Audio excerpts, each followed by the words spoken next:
اللہ الرحمن الرحیم الحمد للہ رب العالمین والصلاة والسلام علی خیر خلقہ محمد وعلی آلہ وصحبہ اجمعین برحمتک یا ارحم الراحمین۔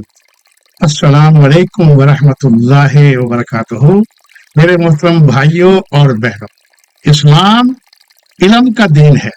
پہلی وحی اقرا سے شروع ہوئی، جو اس بات کی علامت ہے کہ اللہ تعالیٰ نے علم کو بہت بلند مقام عطا فرمایا۔ حضرت انس ابن مالک رضی اللہ عنہ روایت کرتے ہیں کہ رسول اللہ صلی اللہ علیہ وسلم نے فرمایا، علم حاصل کرنا ہر مسلمان پر فرض ہے۔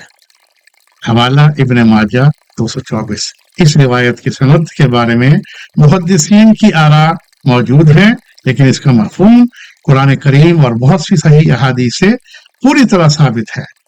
ہر مسلمان پر اتنا علم حاصل کرنا ضروری ہے جس سے وہ صحیح عقیدہ، نماز، روزہ، زکوٰۃ، اخلاق اور اپنے روزمرہ کے معاملات کو اللہ تعالیٰ کی رضا کے مطابق انجام دے سکے۔ آج معلومات حاصل کرنا پہلے سے کہیں زیادہ آسان ہے، لیکن ہمیشہ مستند ذرائع، صحیح احادیث اور معتبر علماء سے علم حاصل کرنا چاہیے۔ آئیے آج ہم یہ عہد کریں کہ روزانہ کچھ وقت قرآن و حدیث اور دین کی صحیح تعلیمات سیکھنے کے لیے ضرور نکالیں گے۔ اللہ تعالی ہمیں علم نافع، اخلاص اور اس پر عمل کرنے کی توفیق عطا فرمائے، آمین یا رب العالمین۔ سننا چیلنج۔